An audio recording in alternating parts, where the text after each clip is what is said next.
Well, nandito po kami ngayon sa Japanese Tunnel. Sumama po kayo sa adventure ni Maki, Kaloy, and Fred. Ikutin po natin ang kuweba na sinasabing maraming namatay. Pauso ka, wala naman. Okay, so libot niyo po kami sa bahay niyo. Alright, so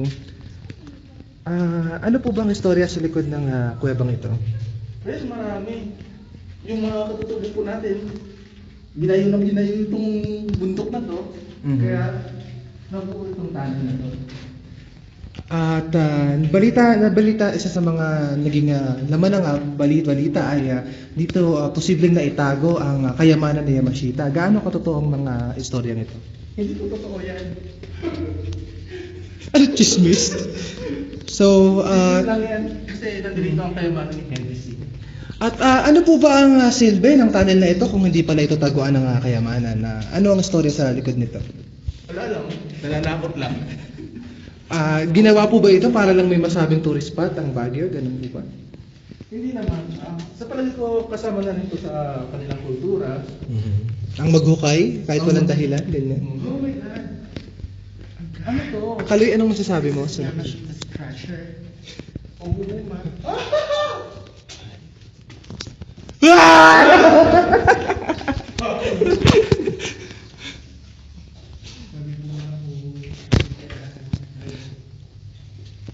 Bakit parang hindi? Okay, game. Dali! Sige, test na tayo. Sige. Tuloy lang. Ano ba ako yung cameraman gago? Ikaw nga ba ako? Baka mga ilaw talaga. Baka po ang labas natin ito ay sa Cubao na, hindi po kayo. Ngayon, magsalita kaya. Ano po bang storya ng... Gati po ba itong mot-mot? The maze, banner. Kung gusto mo makamura, gusto mo magpunta rito, Maglatag lang po ng kutsyon. natin po. Halimbawa po, ito po, paki-video naman po ng maluwag. Ito. Gawa lang ito artificial na ito. Bakit mo nasabing artificial lang?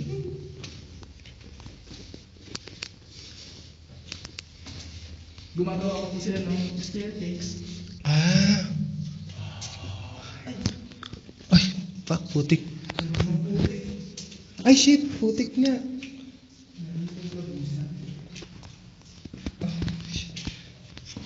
Kasi yung sinasabing lagusan ng bukana ni Marie. Katulad po ng lahat ng kuweba, ito po ay basa, ano? Oo. Nakita doon. At matatapos na po ba ang tunnel o meron pong gugulong na malaking bato din? ito po ba ay yung Takeshi's Castle? Sa malagay ko, isa itong labyrinth. Saan na tayo? Habang papalayo. Oh my God, baka naikanto na tayo. Alam niyo na, kung naingkanto po tayo, kailangan natin mabalin ang ating mga damit, and then, balik na rin.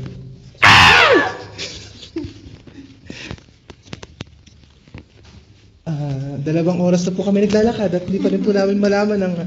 Wala po kasi mga traffic signs dito. Ayun, ang lagusan! We did it! Ay, ikot lang tayo. Pero, ang galing. Parang magkakaibang higaan. Dito tayo pumunta kanina. Eh, hindi dito. Hindi tayo dito naman. Tayo nga. Paglabas po natin Pangasinan na, ano po. Ayan. Wow, ano masasabi mo Kaloy sa experience na to? The Japanese tunnel Yes. is the tunnel that never sleeps.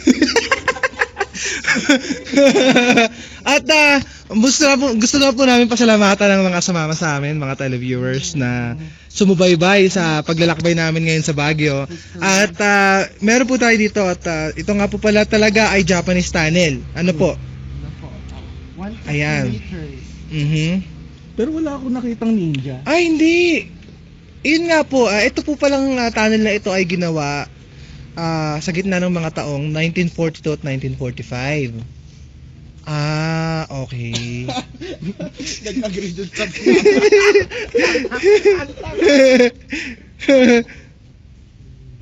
May 30 cubicles.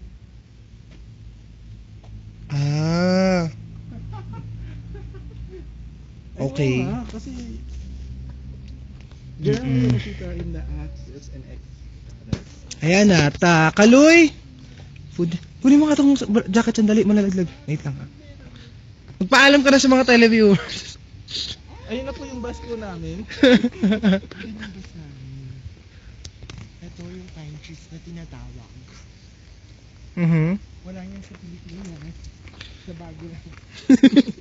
At dito nag-wish si Fred ng ikalimang beses upang makuha niya ang puso ni... Woo!